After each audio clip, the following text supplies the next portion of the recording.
Hello, it's Molly Reamer with 30 Days of Goddess and Bridget's Grove with this week's mini ritual using Womanrunes, the Daily Practice Companion deck, a card from our Story Goddess Oracle, and a little affirmation from a bonus that I had made for our 1000 Days of Goddess celebration. So those little cards are still available to you for free in the 1000 Days of Goddess collection at patreon.com/goddessmagic. So anyway, from Womanrunes, we got the Pendulum.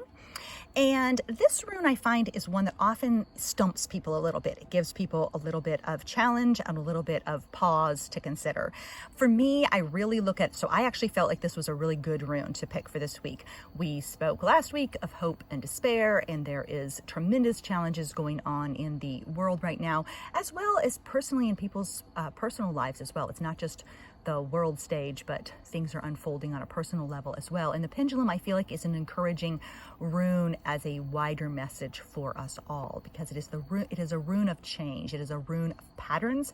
It's a rune of justice, karma, ethics, trust, but it's also a rune of things shifting, things changing, things moving, things transforming. And so I viewed it as a positive rune to see for this week. So you may ask yourself personally, what patterns are you ready to let go of? You may ask yourself, how can you work for justice? How can you act on your ethics? How can you return to trust? Because sometimes the pendulum is also about returning. So how can you return to trust? How will you act on behalf of your conscience? And what old patterns are you ready to let go of? What are you ready to change? What is shifting? What is moving?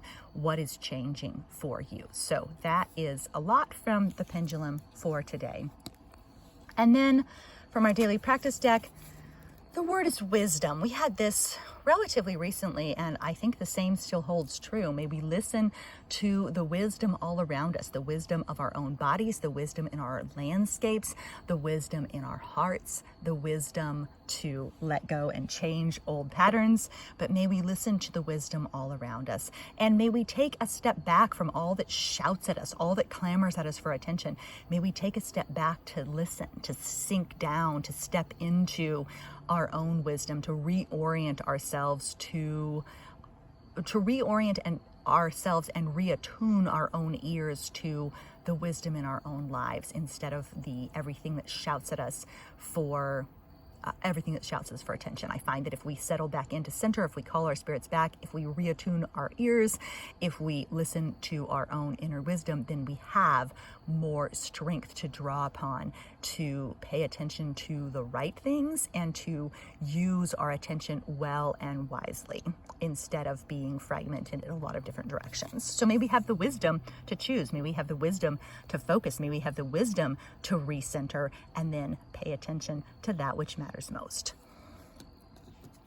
And a practice? Oh, I hear deer blowing in the woods right now. So, a practice. Take a pinch of herbs outside and let them drift away on the wind. This can be a really easy, simple ritual of offering, of blessing, of gratitude, of thanks. If you don't have a pinch of herbs, you can use something that you find, a seed or a flower or a grain, or you can even use a strand of your own hair and offer it as an offering, perhaps for peace, perhaps for compassion, perhaps for justice, perhaps for trust, perhaps. And then we have a prayer, which I'll come back to. And then we have our Story Goddess Oracle card. And we received Medusa. And this one I had an interesting, I'm going to go backwards real quick because I forgot a story about the pendulum, which is when I drew these cards and then I didn't get a chance to make the video when I wanted to. And so I had to come back to it. Pendulum can remind us of coming back to things. And I came out, I set all my stuff up on the deck, and I couldn't find the card. It wasn't there. And I had to go inside and search for it, and I finally found it upside down on my Wheel of the Year goddess grid.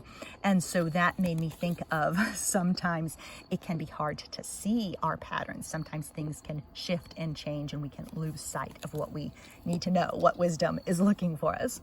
So, okay, now back to Medusa. And so I have a story about Medusa card as well, which is, this is one of my very newest additions to the Story Goddess Oracle. The Story Goddess Oracle is a progressive deck that I'm building for the Goddess Magic Circle at Patreon, patreon.com/goddessmagic. I'm building this deck progressively over the course of the year, and so a new card unfolds every Wednesday. And this is one of the most recent cards that I made. I have a special spot in my heart for Medusa. If you have read Walking with Persephone, you know that Medusa started to lift her glittering eyes in the process of writing that book, and having me look at things like anger and rage and my relationship to powerful emotions and power in general.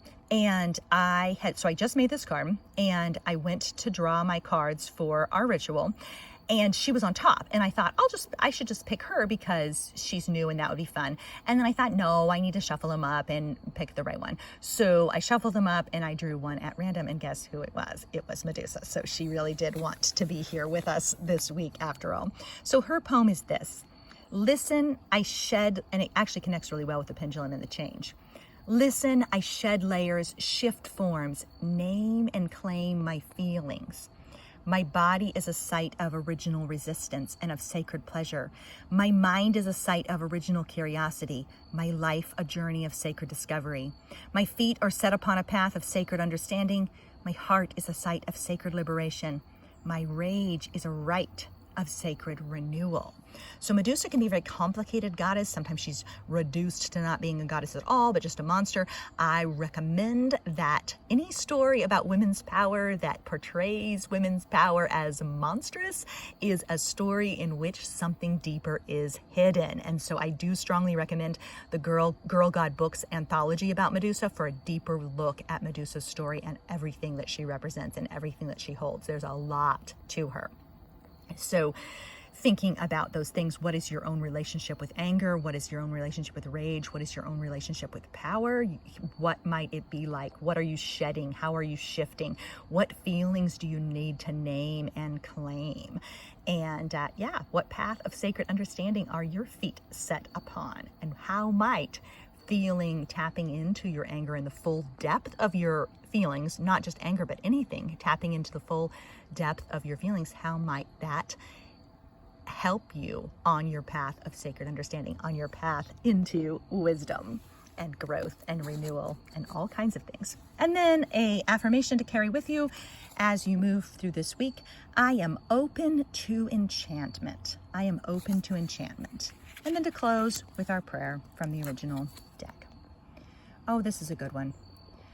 May I know light in the darkness and hope in the shadows. May I know peace in the stillness and joy in the pause.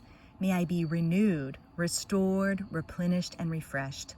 May I allow my dreams to be reborn, and possibility and promise to take root and shine. Thank you so much for being here this week. May you listen to yourself. May you listen to your wisdom. May you be open to enchantment. Thanks so much for being here, and keep living your magic. Bye-bye.